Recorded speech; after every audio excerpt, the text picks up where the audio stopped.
प्राचीन काल में विदर्भ नगरी की एक परम रूपवती रानी थी। नाम था मृणालवती। वह न केवल सुंदर थी बल्कि बुद्धिमती और धर्मपरायण भी थी।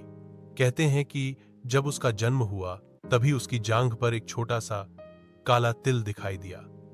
ज्योतिषियों और ऋषियों ने उस तिल को देखकर कहा था, यह तिल साधारण नहीं है। यह संकेत करता है कि इस कन्या के भाग्य में एक रहस्यमय मोड़ आएगा।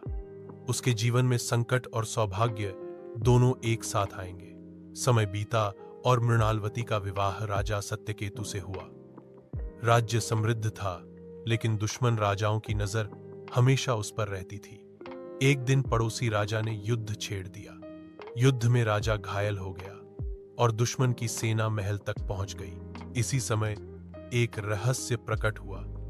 जब रानी घायल पति की सेवा कर रही थी, तभी एक दासी ने रानी की जांघ पर बने तिल को देखा।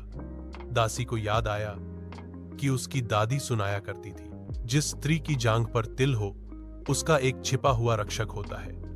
वह संकट के समय प्रकट होता है और पूरे वंश को बचाता है। और सचमुच उसी रात महल के द्वार पर एक अज्ञात वीर प्रकट हुआ। उसने अकेले ही दुश्मनों की पूरी सेना को पीछे हटा दिया। सुबह जब सबने उस वीर को खोजा तो वह कहीं नहीं मिला। ऋषियों ने कहा, वह वीर कोई मनुष्य नहीं था बल्कि देवी चंडी का स्वरूप था। रानी के तिल से ही उसकी शक्ति बंधी थी।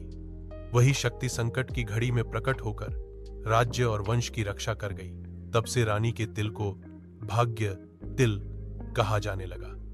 लोग मानने लगे कि हर तिल कोई न कोई रहस्य छुपाए होता है, कभी प्रेम का, कभी सौभाग्य का और कभी संकट से रक्षा का है।